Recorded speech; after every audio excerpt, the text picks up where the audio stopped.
Good Monday morning and welcome to TWINN number 59, This Week in Nerd News, and I hope you're having a wonderful Valentine's Day.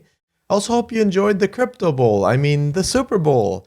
Today we do have some really good news to start with, including our focus on a key Microsoft decision, but more on that in just a moment.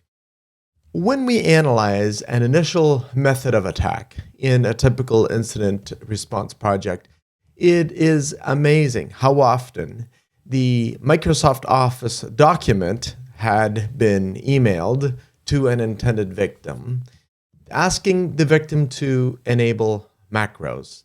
A very common scenario. And from a security point of view, IT managers and security staff have been asking everyday working professionals to be careful with attachments for this very reason. Now, since Microsoft documents do need to be legitimately shared via email attachments, they cannot just be filtered in transit or at the mail server level, because that would totally cripple a workflow of millions of businesses. Now, to seriously cripple the cyber criminals' future ability to use this method of attack, we do have some really, really good news today. Microsoft is doing the world some serious cyber good. That is my own headline, and I know my grammar teachers would seriously cringe. But this will likely break the workflow of some businesses who use Gmail and other free email accounts in a business context, but it will easily overcome that, as the overall approach will save many computer lives, so to speak.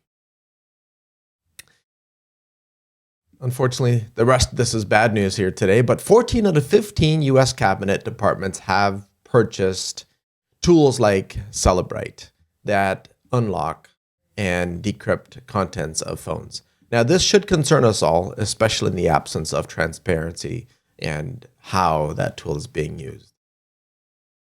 And after lying low, there is a botnet that runs over SSH that is extremely hard to take down. And this reminds me of Bruce Schneier's frequently used line, "Attacks only ever get better." But again, this is where Zero Trust has an important role to play. In our next story, we have an illustration of how health sites let ads track visitors without telling them. And this is actually quite a common practice among sites of all kinds. It just highlights the importance of having a layer of web filtering security that works across all devices, especially the world's most popular mobile browser, iOS Safari, where it's very difficult to get any sort of extension developed for it. So you have to have an out-of-band kind of filtering service to protect your Safari browser. And password guessing became last year's weapon of choice. This is known as a credential stuffing, where various passwords are attempted, starting with commonly used ones or passwords that have been exposed on the dark web.